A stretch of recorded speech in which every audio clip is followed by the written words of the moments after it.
तो दोस्तों चलिए आप सभी का एक बार फिर हम स्वागत करते हैं, अभिनंदन करते हैं आपके अपने YouTube channel Aryan institute Allahabad में।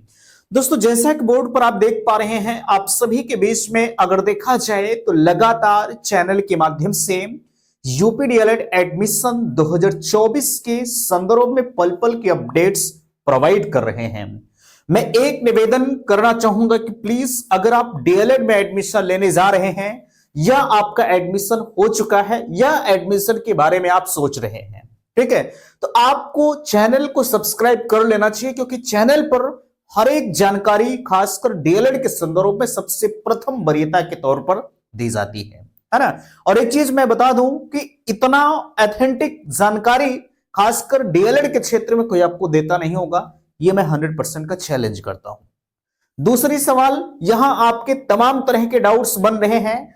आपको बेहतर तरीके से पता है कि सेकेंड फेज की काउंसलिंग कल से आपके स्टार्ट है ना, लेकिन कल से स्टार्ट होने से पहले आपको क्या कुछ सावधानियां बरतनी, हमको क्या करना है, कैसे करना है, ये सारी चीजें आप मैसेज कर रहे थे कि भैया हम कल से क्या करेंगे, कैसे करेंगे।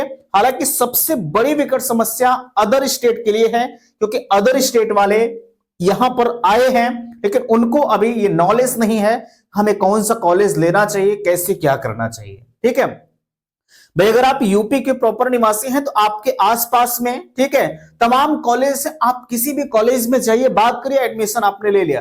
लेकिन जो लोग उत्तराखंड से बिलोंग करते हैं, कोई बिहार से बिलोंग कर रहा है, कोई राजस्थान से बिलोंग कर रहा है ना, तो उनको यहाँ के बारे में खासकर नॉलेज नहीं है भैया हम कौन से कॉलेज में जाए। उन्हें सिर्फ और सिर्फ एक के सहारा है, हम जैसे हम हुए, या कोई भी सोशल मीडिया प्लेटफॉर्म पर काम कर रहा है, सिर्फ वही उनके सहारा है।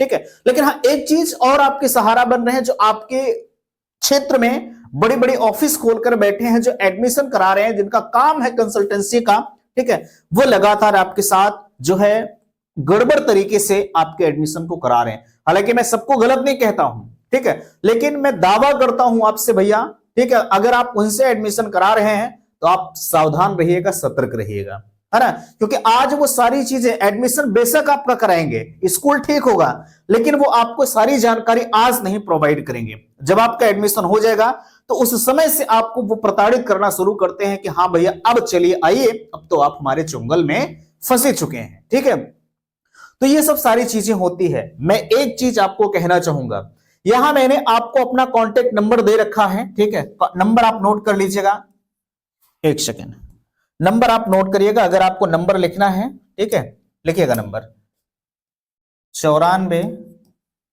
52 33 10 53, ठीक है, ये कांटेक्ट नंबर है। आप इस नंबर पर अगर आपको एडमिशन संबंध में या एडमिशन चाहिए, किसी भी प्रकार की दिक्कत हो रही तो आप बेधड़क हमसे संपर्क करिए। कांटेक्ट नंबर मैंने आपको दे रखा है, ठीक है, अगर आपको एडमिशन चाहिए तो भी आप संपर्क करिए, ठीक है, या किसी प्रकार की दिक्कत हो रही है तो भी आप संपर्क करिए। चलिए यहां देखिए लिखा जा रहा है सेकंड फेज काउंसलिंग या सेकंड फेज एडमिशन और कौन कौन से डॉक्यूमेंट्स हमें अभी तैयार करना है। देखिएगा, रियली में अगर देखा जाए तो डॉक्यूमेंट्स का जहां तक सवाल है, सबसे पहले हम आपको ऑफिशियल नोटिस दिखा देते हैं। ठीक है भाई, 5000 पेमेंट इत्यादि को लेकर आपके मैसेज लगातार आ रहे थे। इसको हम थोड़ा सा जूम करते हैं, देखने हम भी देखेंगे भैया ये चीजें कहीं फट तो नहीं रही है। नहीं, मेरे हिसाब से आपको बेहतर तरीके से दिख रहा होगा, थोड़ा सा हम भी कैमरे में देख लेते हैं। हाँ ठीक है, बेहतर तरीके से आपको नजर आ रहा है। देखिएगा, यहां कहा जा रहा है, आप लगातार जितने भी साथी अदर स्टेट के बिलोंग कर रहे हैं, उनका कहना है कि भैया ये 5000 का पेमेंट हम कब तक करेंगे। देखिएगा, अगर हम 5000 पेमेंट की बात करें, ठीक है, अगर हम 5000 पेमेंट की बात करें आप कब तक करेंगे, तो 8 फरवरी तक आप कल से पेमेंट कर सकते हैं। आप एक बार ऑफिशियल साइट को देख लीजिए, ठीक है, आप एक बार ऑफिशियल साइट को देख लीजिए, अभी आपका डाउट सब कुछ क्लियर हो जाएगा। आपको ये जो है ऑफिशियल नोटिस देखने की जरूरत ही नहीं पड़ेगी। हम यूपी डीएलएड पर जैसे ही विजिट करते हैं, कुछ इस तरह के इंटरफेस नजर आता है और तत्काल उसके बाद हम यूपी डीएलएड पर क्लिक करते हैं। यूपी डीएलएड पर क्लिक करने के बाद यहां देख सकते हैं आपके बीच में 22 घंटा जो है 24 मिनट, यानी कल शाम इसी समय से आप अपना पेमेंट कर पाएंगे। ठीक है, उसके पहले आपको पेमेंट करने की जरूरत है। देख सकते हैं चॉइस फिलिंग अप टू जो है 3,25,769। अच्छा, ये पता नहीं थंबनेल पर सही लिखा या नहीं लिखा यार, ठीक है, कोई जो भी लिखा होगा इतने कैंडिडेट से 3,25,769 rank who has successful paid to their allotment fees start 0 days 22 घंटे और 24 मिनट के बाद आप अपने 5,000 का पेमेंट जो है वो कल से आप शुरू कर पाएंगे। ठीक है, और कल से ही आपकी चॉइस फिलिंग की प्रक्रिया भी शुरू हो रही है। ठीक है, एक चीज मैं आपको कहना चाहूंगा, अगर आप अदर स्टेट से बिलोंग कर रहे हैं या यूपी से आप बिलोंग कर रहे हैं, अगर मेरे यहां आपको एडमिशन लेना है, आप नहीं कर पा रहे हो, तो भैया जो मैंने कांटेक्ट नंबर आपको दिया है, ठीक है, जो मैंने आपको कांटेक्ट नंबर दिया है, आप इस कांटेक्ट नंबर पर हमसे संपर्क करिए, मैं आपके काउंसलिंग कराऊंगा। ठीक है, आप काहे परेशान हो रहे हो। ठीक है, यह नंबर आप फिर से नोट कर सकते हैं, 94 52 33 10 53, ये मेरा कांटेक्ट नंबर है, आप इस नंबर पर संपर्क करिए। ठीक है, हर संभव मैं प्रयास कर रहा हूं कि आपका एडमिशन सकुशल हो जाए। ठीक है, चलेगा, ये चीजें तो आपकी हो गई। अब यहां सवाल आप जरूर पूछना चाहेंगे भैया आप कैसे क्या होगा। देखिएगा, आपने तो ऑफिशियल नोटिस को देख लिया, आपको किसी भी प्रकार की दिक्कत नहीं हुई। अब यहां देखिएगा 5,000 का पेमेंट आप कब करेंगे, यहां देख सकते हैं 8 फरवरी तक करेंगे, कल से आप शाम से आपकी जो है पेमेंट शुरू हो रहा है। तो यहां पर देखिएगा और भी चीजें जो बेहतर तरीके से दी जा रही है, जो और आपको जानने वाली चीजें हैं। ठीक है, देखिएगा यहां कहा जा रहा है, आप देख सकते हैं जो है 27 तारीख से 27 सायंक से 30/1/2025 तक रैंक 1 से 3,25,769 तक फर्स्ट फेज में प्रवेश ना पाने वाले, यानी जो क्रम संख्या 1 की काउंसलिंग आपकी रखी गई, इसमें स्पेशली यूपी के बच्चों को दिया जा रहा है कि आपको एक बार और हम मौका देते हैं, आप इसमें अपने चॉइस फिलिंग की प्रक्रिया को करिए। ठीक है, नहीं कर रहे हैं तो वो गलती आपकी है, ध्यान दीजिएगा। ये 5,000 पेमेंट जो 8 फरवरी तक आप करेंगे, ये अपने आप को बिल्कुल श्योर हो जाइएगा कि हाँ एडमिशन हमको लेना है, ये आपका पैसा नॉन रिफंडेबल है, किसी भी कंडीशन में आपका पैसा ये वापस नहीं होगा। ठीक है, और देखिएगा 31 तारीख को इनका अलॉटमेंट लेटर रहेगा। ठीक है भाई, आप डाउनलोड कर पाओगे अलॉटमेंट रिजल्ट, और यहां 31/1/2025 से जो है देख सकते हैं 5/2/2025 तक रैंक 1 से 3,25,000 व अन्य राज्य, यानी 31 तारीख से भैया आप अदर स्टेट से बिलोंग कर रहे हैं तो देख लीजिए। ठीक है, आपकी काउंसलिंग 31 तारीख से शुरू हो रही है और 10 तारीख तक आपकी काउंसलिंग चलेगी। ठीक है, इस 10 तारीख के मध्य आपका एडमिशन जितने हैं अदर स्टेट के सबका एडमिशन होगा। नहीं हो रहा है तो मैंने नंबर आपको दिया, आप उस नंबर पर हमसे संपर्क करिए, किसी भी प्रकार की आपको दिक्कत नहीं आएगी। ठीक है, बाकी मैं आपके लिए हमेशा उपलब्ध हूं। ठीक है, और यहां ध्यान दीजिएगा दूसरा सवाल और मैं आपको बताना चाहूंगा, देख सकते हैं कहा दूसरा सवाल कह रहे हैं। ठीक है, एक्चुअली जब क्लासें चलती हैं। ठीक है, देखिएगा और आपका कहा जा रहा है, देखिएगा यहां जो सीट परिवर्तन इत्यादि की बात कर रहे थे कि भैया सीट हमारी कब जनरल में कन्वर्ट होगी, तो देखिएगा यहां 1 लाख देख सकते हैं, ये सीटें आपकी जो जनरल में कन्वर्ट होंगी वो 6 तारीख से कन्वर्ट होंगी। ठीक है, और 10 तारीख तक कन्वर्ट रहेंगी, यानी जो स्पेशल कैटेगरी की सीटें हैं वो सभी एक नॉर्मल मींस जनरल कैटेगरी में हो जाएंगी, यानी जो स्पेशल कैटेगरी मींस आपका ईडब्ल्यूएस हुआ और पीएच वाले हो गए। ठीक है, एससी एसटी की सीटें हो गई, अगर इस सीट पर बच्चे नहीं मिलते हैं तो इसको जनरल में कन्वर्ट करके एडमिशन कर दिया जाएगा। ठीक है, यहां तक की चीजें मेरे हिसाब से आपको समझ में आ गए होंगे।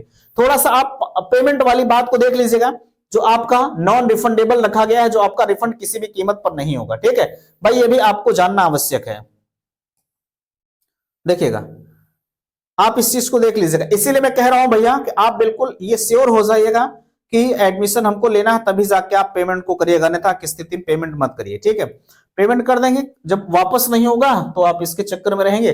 देखिएगा कहा जा रहा आवंटित प्रशिक्षण संस्थान में अभ्यर्थी द्वारा निर्धारित अंतिम तिथि तक अभिलेखीय जांच प्रवेश हेतु उपस्थित या प्रवेश न लिए जाने व किसी भी प्रकार की अभिलेखीय विसंगति पाए जाने पर उसके द्वारा भुगतान किए गए दोनों शुल्क अलॉटमेंट फीस 5,000 रुपया और कंफर्मेशन फीस 5,000 रुपया तो किसी भी स्थिति में रिफंड नहीं किया जाएगा, यानी आपका कोई भी पैसा रिफंड नहीं किया जाएगा। इस चीज को भैया आप ध्यान दीजिएगा। ठीक है, यानी अगर आप एकदम श्योर हैं कि मुझे एडमिशन लेना है तभी जाके आप ये पेमेंट करिएगा। ठीक है, अब यहां और चीज ध्यान दीजिएगा, अगर हम और आपको बताएं, ठीक है, तो ध्यान दीजिएगा कहा जा रहा है, ठीक है, ये मैंने बताया आपसे रैंक 1 से 3,25,769, ठीक मैंने लिखा डाटा। ठीक है, अब यहां एक सवाल और आप कर रहे थे कि भैया क्या डायरेक्ट एडमिशन होगा।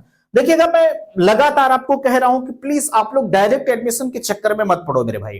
ठीक है, क्योंकि डायरेक्ट एडमिशन की पॉसिबिलिटी इस बार थोड़ी सी न के बराबर इसलिए है क्योंकि डायरेक्ट एडमिशन में जो है इसकी अलग से नोटिस आएगी, शासन के विचारोपरांत इस पर निर्णय लिया जाएगा।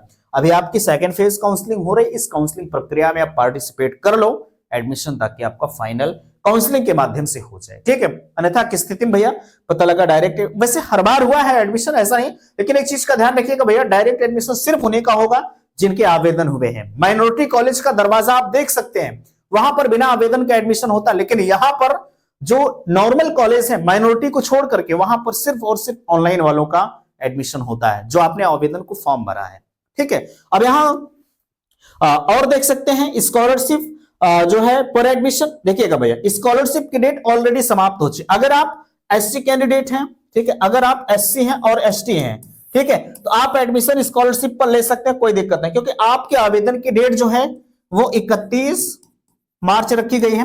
बेशक आपकी साइड नहीं चल रही, वो अलग का मामला है, ठीक है, वो अलग का मामला है, वो आपकी गलती नहीं है, वो साइड की गलती है ना। आप एडमिशन अगर लेना चाहते हैं तो एडमिशन लीजिए, किसी भी प्रकार की आपको दिक्कत नहीं आएगी। अगर दिक्कत है तो आप हमसे बताओ, हर संभव मैं प्रयास करूंगा आपके लिए, ठीक है भाई। साइड को लेकर तो मैं कुछ नहीं कर पाऊंगा यार, जो रियली है मैं आपको बता दे रहा हूं, ठीक है, क्योंकि साइड अगर सही करना है तो सरकार को ही करना है ना। बाकी ओबीसी की डेट 30 जो है 30 फरवरी को ही समाप्त हो रही, सॉरी 30 जनवरी को ही समाप्त हो रही है। जनरल की डेट तो समाप्त ही हो चुकी है ना। अगर आप भाई अगर डेट वगैरह बढ़ती है तो ठीक है, अन्यथा की स्थिति में ये साल तो आपका स्कॉलरशिप चला ही गया, ठीक है। बाकी अगले साल जाहिर सी बात है आप अप्लाई तो कर ही पाओगे, है ना। तो आशा करते हैं आज का यह वीडियो, अच्छा ये डॉक्यूमेंट्स पर मैंने चर्चा नहीं किया यार, ठीक है, थोड़ा सा ध्यान दीजिएगा। डॉक्यूमेंट्स आपको कौन कौन से रखने हैं ध्यान दीजिएगा। अगर हम डॉक्यूमेंट्स की बात करें तो मैंने ऑलरेडी आपको बताकर रखा है कि जो आपका सबसे मोस्ट इंपॉर्टेंट होता है अलॉटमेंट, ठीक है। पहले तो आप काउंसलिंग के लिए 5,000 दे दिए हैं, सेकंड फिर आपको 5,000 देना होगा अलॉटमेंट, यानी टोटल आपका 10,000 रुपया लगेगा, ठीक है। अलॉटमेंट रिजल्ट हो गया, उसके साथ साथ जो आपने आवेदन फॉर्म भरा है, ठीक है, आवेदन फॉर्म के बाद जो है आपने हाई स्कूल, इंटर और ग्रेजुएशन ये मार्कशीट होनी चाहिए, आपके पास एक वैलिड जो है आईडी होनी चाहिए, ठीक है, जो आपने फॉर्म में लगाया है वो होना चाहिए। बाकी आपके पास पासपोर्ट साइज फोटो ये सब होने चाहिए। और सबसे बड़ी चीज, अगर आप किसी भी चीज का लाभ ले रहे हैं, ठीक है, जैसे आप एससी कैंडिडेट हैं तो आपके पास वैलिड जो है आपका कास्ट सर्टिफिकेट होना चाहिए। अगर आप ईडब्ल्यूएस का लाभ ले रहे हैं तो आपके पास ईडब्ल्यूएस होना चाहिए। अगर ये सब डॉक्यूमेंट्स नहीं होंगे ना तो एडमिशन आपका कैंसिल हो जाएगा, डायरेक्ट में भी एडमिशन नहीं होगा, ठीक है, इस चीज को ध्यान दीजिएगा आप, ठीक भैया। और एक चीज, ईडब्ल्यूएस जो आपका होता है एक वित्तीय वर्ष का होता है, पता लगा पिछले साल आपने ईडब्ल्यूएस को बनवाया है तो वो वैलिड नहीं होगा, और तमाम लोग इस तरह से बाहर भी हुए हैं एडमिशन से, है ना, तो इसको भी आप बखूबी ध्यान रखिएगा। बाकी अगर किसी भी प्रकार की आपको दिक्कत है तो आप बिल्कुल संपर्क करिएगा, है ना। तो आशा करते हैं आज का यह वीडियो आप सभी को पसंद आया है। प्लीज वीडियो को लाइक कीजिएगा, शेयर कीजिएगा, और चैनल पर पहली बार विजिट किए हैं तो चैनल को सब्सक्राइब जरूर कीजिएगा। वीडियो समाप्त करते, थैंक्स, धन्यवाद।